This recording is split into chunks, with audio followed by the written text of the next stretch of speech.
Mangamma versus Gangamma. Magical Rakhi sweet box. ஒரு ஊர்ல மங்கம்மா கங்கம்மா என்கிற மாமியாரும் மருமகளும் இருந்தாங்க. கங்கம்மா எப்ப பாரு ஏதோ ஒன்னு சொதப்பி வச்சுட்டு மாமியாருக்கு தொல்லை கொடுப்பா. மங்கம்மா ரொம்ப பொறுமையானவங்க. மருமக என்ன பண்ணாலும் தாங்குவாங்க. அப்படி காலம் கடந்து போகுது. ஒரு நாள் கங்கம்மா ஹால்ல உட்காந்து தான் ஃப்ரெண்டோட போன்ல பேசிட்டு இருந்தா. வேற என்னடி கதை? வேற என்ன இருக்குடி? நம்ம சுசீலா இல்ல? இல்லையே, அவதான் உங்க அம்மா வீட்டுக்கு போயிருந்தாளே நேத்து. அதாண்டி, அம்மா உங்க வீட்டுக்கு போன சுசீலா தான். வரும்போது வெறும் கையால வர முடியாம மருதாணி வச்சிட்டு வந்தாளா? இன்னும் கொஞ்சம் கூட மாறவே இல்லையாடி? ஆமாண்டி, எங்க மாமியாரும் எனக்கு கல்யாணம் ஆனதுல இருந்து நீ எப்படியும் மாறுவேன்னு கேட்டுக்கிட்டே இருப்பாங்க. இப்படி இருந்தா எப்பயும் மாற மாட்ட. அதை விடு, நீ எதோ சொல்றல்ல சொல்லு. என்னமோ போ, மறந்தே போயிட்ட. ஞாபகம் வந்தா கால் பண்ற. பாய் அப்படி சொல்லிட்டு போனை வச்சிட்டாங்க. கங்கம்மா ஆச்சரியமா, என்னாச்சு அவளுக்கு? இத்தனைக்கு எங்க அத்தை என்ன பண்றாங்க? காலையில இருந்து ஆளை காணோம் சொல்லி அங்க இருந்து எந்திரிச்சு அத்தைக்காக வீடு பூரா தேடினா. எங்கேயுமே மங்கம்மாவா காணோம்.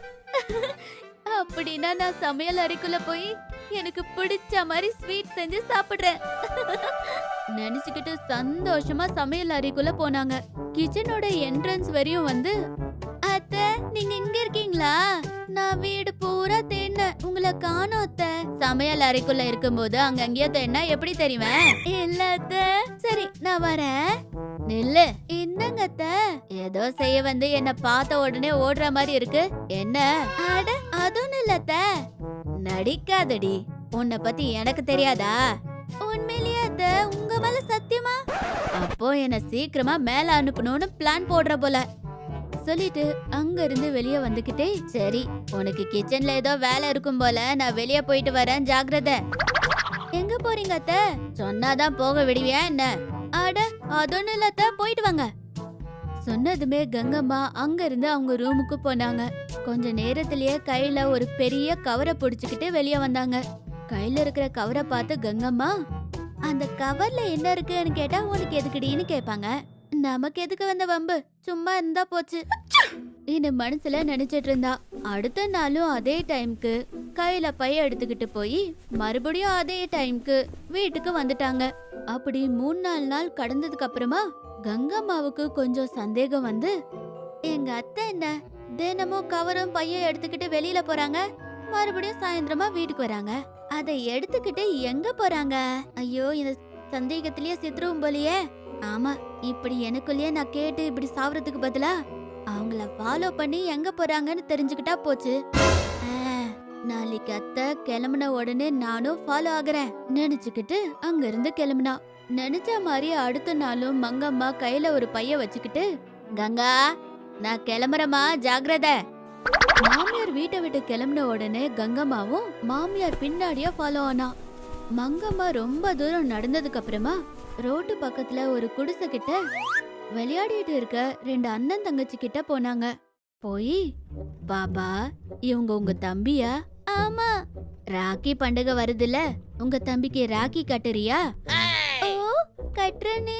அப்படியா, சரி நான் உனக்கு ராக்கி தரேன், அப்படியே ஸ்வீட்டும் தரேன்.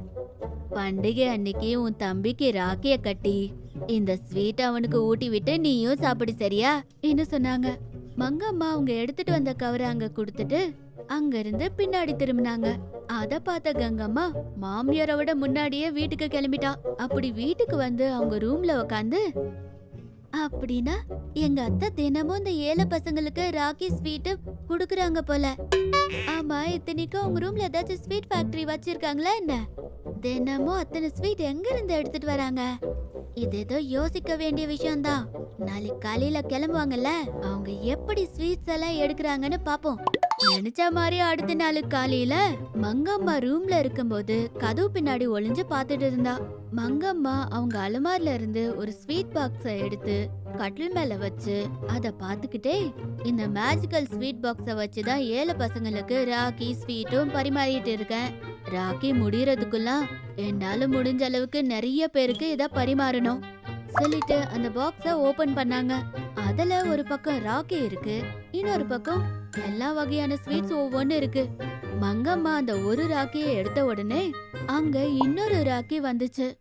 அங்க இருக்கும் ஸ்வீட்டை எடுத்ததுமே அதே மாதிரி இன்னொரு ஸ்வீட் அங்க வந்துருச்சு. அத பார்த்து கங்கம்மா ஷாக் ஆயிட்டா.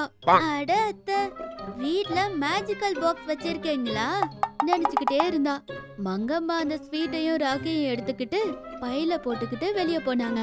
அவங்க போனதுமே கங்கம்மா அத்தை ரூமுக்குள்ள வந்து அந்த மேஜிக்கல் பாக்ஸை எடுத்து அந்த பாக்ஸை பார்த்துக்கிட்டு, இதானே என் அத்தையோட சீக்ரெட்டு, இதுல இருந்து எத்தனை ஸ்வீட் வேணாலும் வரும். பைத்தியக்காரி அத்தை, இந்த ஸ்வீட்ஸ் எல்லாம் எடுத்து ஸ்வீட் ஷாப்ல கொடுத்து காசு வாங்காம ஏழைங்களுக்கா கொடுத்துட்டு இருக்கீங்க நினைச்சுக்கிட்டு அந்த மேஜிக்கல் பாக்ஸ்ல இருந்து நிறைய ஸ்வீட்ஸும் ராக்கியும் எடுத்துக்கிட்டா.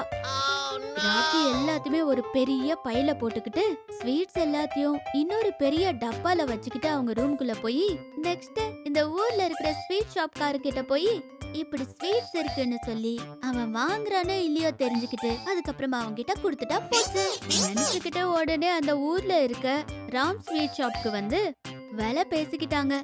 அவர் கையில இருந்து கொஞ்சம் காசும் வாங்கிட்டா. உங்க பசங்களை அனுப்புங்க, வாங்கிப்பாங்க அப்படியேம்மா இன்னும் சொல்லிட்டு அவங்க கீழே வேலை பாக்குற 2 பசங்களை கங்கம்மா பின்னாடியே அனுப்புனாரு. கங்கம்மா கூட வந்த அந்த 2 பசங்களும் அந்த ஸ்வீட் பாக்ஸையும் ராக்கியும் எடுத்துக்கிட்டு போனாங்க. அவங்க கிளம்பினதுமே கங்கம்மா கையில காசை வச்சுக்கிட்டு, அரை மணி நேரத்திலேயே 10,000 ரூபாய், தினமும் இப்படியே பண்ணா 10 நாள்ல ₹1,00,000 சொல்லிட்டு இருக்கும்போது மங்கம்மா வந்து, என்னடி ₹1,00,000 சொல்ற? ஒண்ணு இல்ல ஒண்ணு இல்ல சொல்லிக்கிட்டு இருக்கும்போதே ராமு ஸ்வீட் ஷாப்ல இருந்து ராமு வந்து, நிஜமாவே ஒண்ணுமே இல்ல சொன்னதுமே வாசல்ல பார்த்து 2 பேரும் ஷாக் ஆயிட்டாங்க. என்னாச்சு ராமு? ஏமா உங்க மருமக என்கிட்ட ஸ்வீட்ஸ் ராக்கி இருக்குன்னு சொல்லி ஹோல்சேல்ல வாங்கிக்கன்னு சொன்னதுனால நான் 10,000 ரூபாய் கொடுத்தேன். வாங்கின பாக்ஸ திறந்து பார்த்தா அதுல மண்ணும் காஞ்ச இலையும் தவிர ஒண்ணுமே இல்ல தெரியுமா? சொன்னதுமே மங்கம்மா மிரண்டு போயிட்டா. போய் நானே என் கையால அதுல ஸ்வீட்டை வச்சு தந்தேன் சொன்னதுமே மங்கம்மாவுக்கு எல்லாம் புரிஞ்சு போச்சு. எவ்வளவு கொடுத்த ராமு? 10,000 ரூபாய். இந்தா அந்த 10,000 அவருக்கு கொடு சொன்னதுமே கங்கம்மா எதுவுமே பேசாம 10,000 ரூபாய ராமுக்கு கொடுத்துட்டா. ராமு அந்த காசை வாங்கிக்கிட்டு அங்க இருந்து கிளம்பிட்டாரு.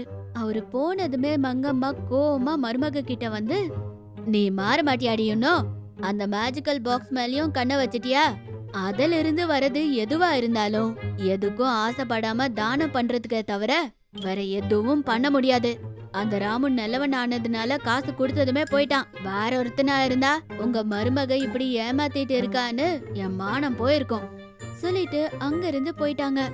கங்கம்மா அங்கேயே நின்னு, அடைச்ச என்னமோ நினைச்ச என்னமோ நடந்துருச்சு, சரி விடு என்ன பண்றது இன்னும் நினைச்சிட்டு இருந்தா.